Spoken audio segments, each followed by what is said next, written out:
Bom, pessoal, continuando com relação à criação do nosso laboratório, eu vou mostrar para vocês algumas configurações aqui junto ao Windows 2008 Server. Essa máquina aqui acabou de dar problema, então eu vou desligar essa máquina virtual aqui, que era o Windows 7 que eu ia levantar, para poder mostrar para vocês. Eu vou criar novamente. Bom, eu vou remover essa máquina. Eu vou verificar se ela realmente saiu daqui. Saiu. Então assim, o que eu vou fazer? Eu vou levantar uma máquina com o sistema operacional Windows 7. O nome dela vai ser WS01. Ela vai ter o Windows 7 como sistema operacional. O mínimo que ele exige é 512. Aqui a criação do disco virtual é padrão. O tamanho de 20 GB. Pedir para criar novamente. Eu vim aqui em armazenamento. E aí, então eu vou apontar a localização onde é que está essa minha imagem. Né? Já está no lugar, está no meu HD externo aqui. Vou mudar também a configuração da minha rede para a rede interna. E também agora eu vou inicializar essa máquina para poder fazer a instalação. Essa Windows 7 vai ser uma estação de trabalho dentro do nosso ambiente, dentro do domínio teste.local. Ela está preparada para isso. Então a instalação do Windows não é novidade para ninguém, o assistente é bastante intuitivo, né? E só prestar atenção em alguns pontos aqui. A versão Windows 7 ela é uma versão para usuário, né? Para desktops, notebooks, e ela vem com 6 edições. Lembrando que a edição que a gente vai precisar agora para levantar nosso lab tem que ser a versão Professional, tá? Então essa versão Professional, a partir dela que ela ingressa no domínio Active Directory. As versões Started, a versão Home Base, que é a Home Prime, ela não ingressa no domínio.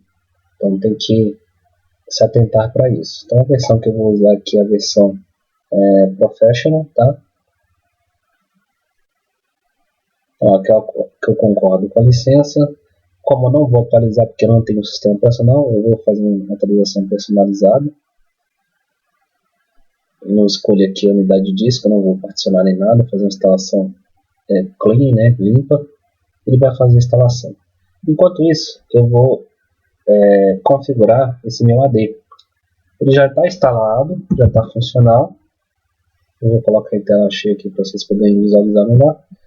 E vou usar uma ferramenta aqui do AD, são várias. Uma delas que vai mexer bastante é essa aqui, usuários e computadores do Active Directory.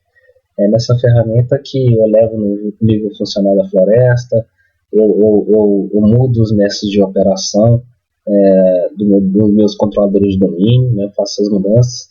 Eu também crio usuários, determino a senha, né, redefino senha, crio unidades não racionais, enfim, faço uma série de configurações. Então esse meu domínio teste.local, vou expandir. Aqui tem um OU, tá? Que é só para domain controles, ou seja, para os controladores de domínio que tem um Active Directory dentro da minha floresta. Nesse caso aqui vai aparecer só um controlador de domínio, tá? Ela está no site padrão. Depois a gente vai ver essa questão do site para poder proteger melhor esse ambiente, né? E para também melhorar o tráfego de informação. Então a gente vai fazer a configuração desses sites, criar algumas subnets aí. Bom, mas o que acontece? Eu tenho outros containers, outras pastas aqui, pasta computer, pasta building, né? E aí pastas de segurança, né? Enfim. Então o que eu vou fazer? Eu vou começar a construir fazer a configuração do meu AD de acordo com as características da minha empresa. Então, por exemplo, eu posso seguir um organograma da empresa. Então, assim, por exemplo, eu tenho um departamento lá que é meu departamento de TI, né? Então eu venho aqui, vou dar um botão direito do mouse, vou na opção novo e crio um AU, né, com o nome do departamento. Então eu vou colocar o nome aqui de TI. Ele vai criar um AU TI. Tá? E também eu vou criar outros departamentos aqui, né? Vamos supor, a gente, toda empresa tem recursos humanos, então vamos colocar aqui recursos humanos, que é o meu RH. E aí, qual é a vantagem de eu criar unidades operacionais? Que eu posso organizar esse ambiente. Então, assim, eu posso colocar regras específicas para cada departamento. Então, por exemplo, se recursos humanos usa determinada aplicação, então eu posso colocar essa aplicação para poder trabalhar somente nesse departamento e os usuários acessarem automaticamente sem precisar de recorrer à instalação física naquele computador, né, ou configurar esse perfil desse usuário naquele computador. Então, vou criar outras aqui, que é diretoria, né, vai ficar meus diretores da empresa, tá? Então, tenho 3 aqui. Vou criar mais um, que é o suporte, que vai ficar, vamos dizer assim, os meus técnicos de suporte. Nível 1, que vão fazer assistência técnica presencial para o usuário, vai tirar dúvidas, instalar programas, enfim. E vou criar mais um AU, chamado aqui grupos, né? Então, link novo, AU, né? Vou dar o nome de grupos. Ok? Bom, aí o que eu posso fazer? Né? Eu vou começar a criar meus usuários. Então, vamos supor que em TI, né, eu vou colocar os meus DBAs, esse suporte, enfim, a galera da aplicação. Então, eu venho aqui novo, usuário, e vai abrir um formulário para criar esse usuário. Então, eu vou colocar aqui o fulano, da Silva, né? E vamos dar permissão aqui. Então, vou colocar aqui, vamos criar a conta dele, né? Conta de login, que é a conta que ele vai logar. É sempre interessante você ter uma política com relação à criação da conta.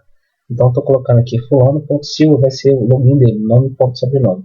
O nome e o PN dele, tá, vai ser fulano.silva@teste.local. Eu vou clicar no botão avançar. E aí, por padrão, seria interessante eu colocar uma senha padrão, né, e informar isso ao usuário ou ao superior imediato dele, né, falando qual é a senha padrão. E aí, quando ele logasse, automaticamente ele ia trocar essa senha. Mas como é ambiente de teste, então eu vou colocar aquela senha padrão que a gente está usando, que é a senha .b3, né, para todos os ambientes. Lembrando que essa senha padrão é para poder facilitar a vida da gente no laboratório. Caso algum aluno falte, então ele pode dar continuidade no trabalho do outro, né, e sem problemas nenhum. O pessoal do suporte, eu vou criar um usuário aqui para teste também, que vai ser o Beltrano.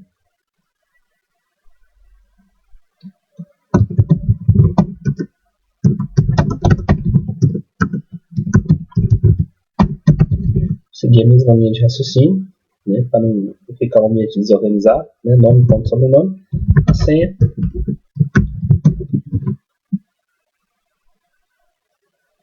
E já fiz aqui em TI, suporte, né, falando de Beltrano, fazer aqui o Ciclano, recursos humanos.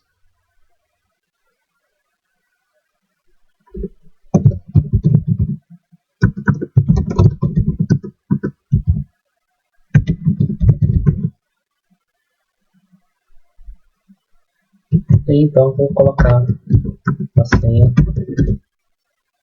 fazer o mesmo processo. Em diretoria, né, vamos colocar a mulher, homenagem ao Dia das Mulheres ali. Então, vamos colocar aqui como diretora uma mulher, o nome comum, Maria.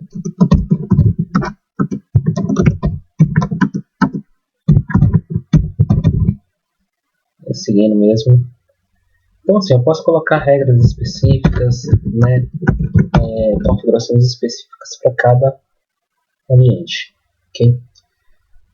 Bom, o problema que eu coloquei na sala foi o seguinte, né, eu vou ter N departamentos aqui, né, eu criei só alguns para teste, e aí é o seguinte, eu quero que essa galera aqui do suporte, aqui eu tenho um Beltrano, mas eu poderia ter outros, e eu quero que esse pessoal do suporte, quando ele logue nas estações de trabalho,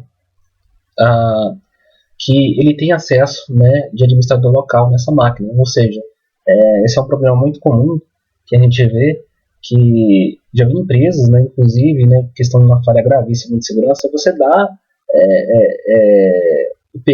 dá poderes de administrador de domínio ou administrador local, tanto para os usuários técnicos de suporte ou para o próprio usuário que está usando o computador. Então isso, né, se você quer um ambiente seguro, isso não é medidas de boas práticas. Então, assim, todo o problema que eu coloquei na sala de aula para vocês poderem resolver é fazer com que, quando esse Beltrano aqui logar em uma estação de trabalho para poder fazer algum atendimento, alguma configuração, instalar algum software, né, ou fazer alguma configuração mais avançada da estação de trabalho, que ele já tenha perfil, né, que ele tenha permissão de administrador local na máquina. Então esse usuário ele vai ter permissão de administrador local, mas não vai ser domínios admins, ou seja, ele não vai ser administrador do domínio e vai poder logar nos servidores da empresa. Tá? Para poder resolver esse problema, né, não é para fazer por script, porque o próprio Windows, né, ele tem como você resolver isso. Como é que você resolve? Existe, né, uma ferramenta que, inclusive, no 2003 você tinha que baixar a parte, né, uma ferramenta, e agora ela já vai integrada no Windows 2008. Então, assim, esse aqui, ó, o GPMC, ou o gerenciamento diretivo de grupo. Tá? Então, quando você abre essa ferramenta, tem como você criar GPOs específicas, né, para o seu domínio, para sua floresta, para o seu site, né? E aí você tem um controle melhor sobre as estações, né, sobre os grupos, né, sobre os servidores. Então eu tenho aqui minha floresta teste.local, eu tenho aqui a parte de domínios e tem meu domínio aqui, o teste.local, que é o que eu tenho. O padrão ele já vem com a regra padrão aqui, né, com arquivo de configuração para você poder configurar. Então o que vai acontecer? Para poder determinar, fazer alguma regra, ele está carregando aqui do lado aqui, o processo é bastante simples, né? Vou abrir aqui para vocês verem, ele vai mostrar para mim algumas configurações aqui. Então, por exemplo, o local onde essa GPO vai ser aplicada, no domínio teste para local, e o filtro de segurança. O filtro de segurança seria o seguinte, né? Para quem essa GPO vai ser aplicada. Então, vocês podem perceber aqui que essa política aqui padrão, ela está linkada no meu domínio. Então, assim, por ordem, né? Então, se eu coloco uma regra falando o seguinte, olha, ninguém mais, o papel de parede padrão da empresa vai ser esse. Então, como essa regra está linkada ao domínio, então todo mundo que estiver dentro do domínio vai receber essa regra. Então, todo mundo que estiver dentro das OUs, né, fora das OUs, enfim, vão receber essa regra. Quem? Usuários autenticados. Então, todos aqueles usuários que se autenticarem no meu domínio vai receber essa GPO. Aqui tem alguns detalhes da GPO, né, que ele vai carregar aqui. Então, ele vai mostrar aqui a localização, né, da GPO, a data que foi criada, enfim, várias informações, inclusive com a identificação exclusiva dela. Nessa aqui você pode habilitar, desabilitar, né, e tem algumas opções aqui, né? Então é uma opção aqui que a gente vai discutir bastante em sala de aula. Se você quer um ambiente seguro, né, um ambiente controlado, é interessante você criar GPOs aí para poder controlar esse ambiente e sempre documentar isso. Tá? Vou mostrar no modo geral para vocês aqui o seguinte, para ele carregar aqui, ele gera também relatórios, né, para saber o que está sendo implementado nessa política, né? Tem a questão de delegação, para quem eu vou delegar essa política, para poder editar essa política novamente, enfim. Para poder editar isso aqui é bastante simples, você vem aqui, clica no botão direito e pede para editar. Quando você pede para editar, ele vai abrir para você um formulário, no qual você vai habilitar, desabilitar, colocar algumas regras aí, né? Então, espera ele abrir aqui. Vou editar de novo. Ele vai abrir a janela. Enquanto isso, enquanto ele não abre, vamos dar uma olhada lá no Windows 7, ver como é que está a situação dele. Como é que está a instalação. Bom, já está em 85%. Né? Então,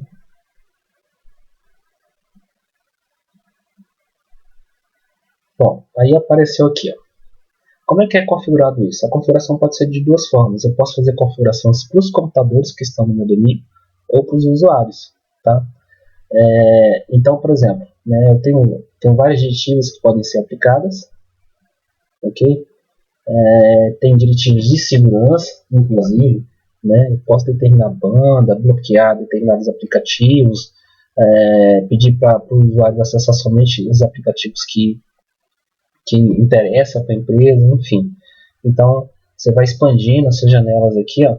Então, tem configurações de software. Então, assim, eu posso instalar programas, né, através de pacotes MSI. Tem aqui a parte de configuração do Windows, aí tem várias opções que podem ser configuradas para o computador, e para o usuário é uma coisa semelhante, né? Então você vai expandindo e vai mexendo. Então a ideia é que vocês trabalhem em cima do GPMC, né, do grupo Policy-Object, e crie, né, resolva aquele problema, né, que eu inclusive até coloquei no ambiente Moodle, tá, para vocês poderem resolver. Outra coisa aqui também, né, que ficou faltando fazer a instalação, né, eu vou vir aqui em ferramentas administrativas, gerenciamento de servidores, e eu vou abrir aqui e vou instalar o serviço DHCP, que não foi instalado. Então, eu vou fazer essa instalação.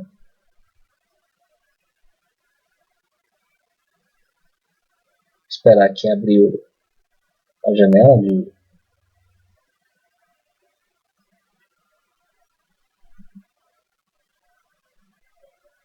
a ferramenta, né, que eu vou adicionar esse serviço.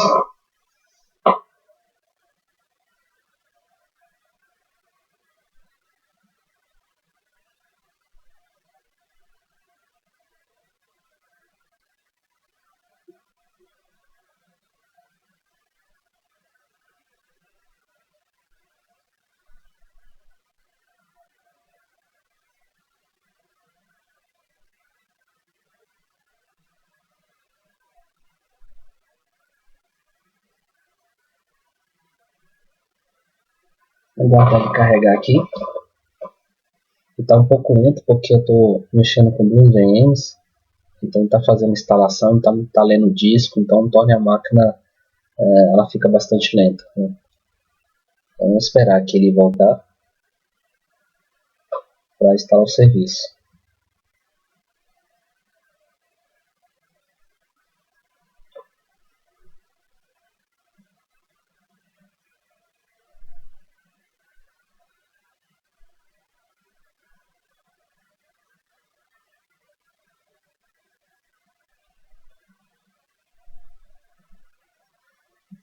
A GPU ainda está aberta ainda, deixa eu fechar aqui para poder economizar a memória.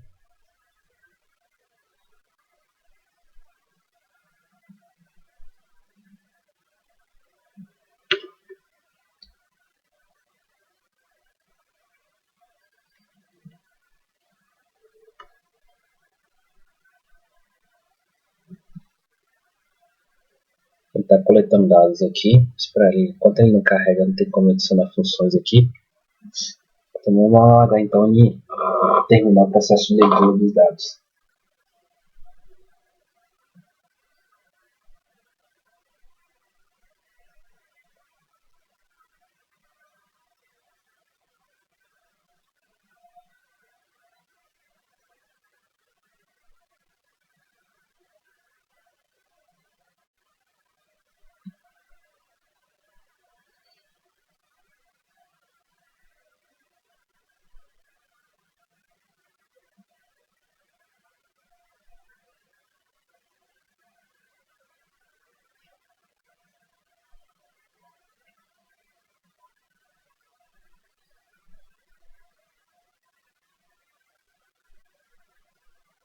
Esses warnings aqui é sempre interessante vocês darem uma olhada, ver o que está o motivo desses avisos, né? Geralmente é recomendação de boas práticas, então é sempre bom você dar uma olhadinha, são atualizações que não foram feitas, então interessante no segundo vídeo eu falo para vocês mudar a configuração da placa de rede lá do VirtualBox, a configuração de rede para NAT, e aí você conectado na rede sem fio tem que você fazer a atualização da sua máquina virtual, tá? Aqui eu vou adicionar mais uma função, então clico no botão adicionar função, e aí ele vai, então, aqui eu venho em funções servidores, né? E aí eu escolho o serviço que eu quero instalar, que é o servidor DHCP. Então vou deixar os três juntos. Esse servidor vai ter a função de AD, DNS e DHCP. Então eu clico no botão avançar e vai vir com o assistente de configuração. O DHCP é bastante simples, que eu tenho somente uma interface de rede, que é essa aqui, ó. Então clico no botão próximo, tá? O nome do domínio pai aqui, o IP que eu quero, esse endereço aqui não está errado, o endereço do IP da placa de rede, mas eu quero que apareça para os usuários, seja configurado esse endereço aqui, o endereço válido, né? Então eu pedi para validar, não tem um segundo servidor DNS ainda na rede, a gente vai ter lá na frente, então não tem como colocar, senão não vai validar isso. Clico no botão próximo, não vou trabalhar com serviço ruins, e aí eu vou adicionar o escopo dessa minha rede. Eu já pedi o nome desse meu escopo, vou colocar aqui de rede interna, e a configuração, que vai do 10.1.1.100 até o 10.1.1.120. Então, essa faixa aqui para mim tá bom, para o meu teste. Então, o tipo de rede que eu vou colocar vai ser para rede com fio, tá? Vou dar um prazo aqui de concessão de 8 dias, né? Para rede sem fio com fio. Então, eu posso criar um escopo para rede com fio, outra sem fio. É interessante para você poder segmentar essa rede, né? Deixar separado aí. Bom, aqui é a minha máscara de subrede e o gateway padrão, que eu não tenho ainda, né? Mas lá na frente a gente vai levantar um, né? Que vai ser nosso file. Okay? Feito isso, clico no botão avançar. Eu vou desabilitar esse modo de monitoração do HCP, né? Versão 6 para esse servidor. As credenciais da conta, né? Para poder usar esse serviço, vai ser a conta do administrador mesmo. Poderia criar várias contas de serviço para poder especificar, para trabalhar com AD, enfim. Mas vou trabalhar por enquanto com a conta de administrador da rede. Né? É interessante você, o que der a medida de boas práticas, você ter uma conta para cada serviço. Né? Seria interessante você ter dessa forma. Então eu vou pedir para fazer a instalação. Ele vai instalar o DHCP para mim. Quando ele instala, ele vai estar já configurado, né? E pronto, funcional.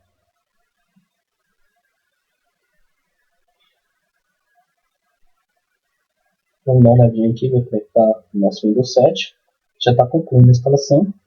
Então aquela lentidão era por causa que está lendo o HD externo. Então esses dispositivos USB, né, dependendo da porta onde eu ligo, eles ficam bastante lentos e ele está buscando essa ISO lá. Então assim demora um pouco, né? Vamos ver aqui a instalação do HCP. Depois que tiver instalado, ele vai dar a mensagem de sucesso da instalação. E aí eu vou então configurar a estação de trabalho. E aí vou logar com aqueles usuários aí que vocês viram. Que é o Fulano, o Beltrano, o Ciclano e a Maria.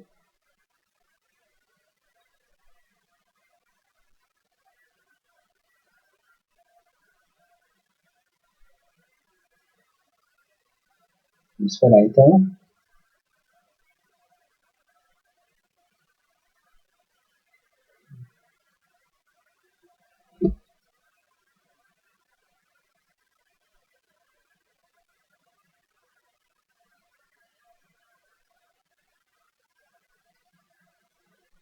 E pronto, está instalado. A instalação foi bem sucedida, né? Já vê o DHCP em ação aí, né? Tem alguns alertas aqui de erro. Não clique aqui, dá uma olhada aqui que ele vai falar para mim.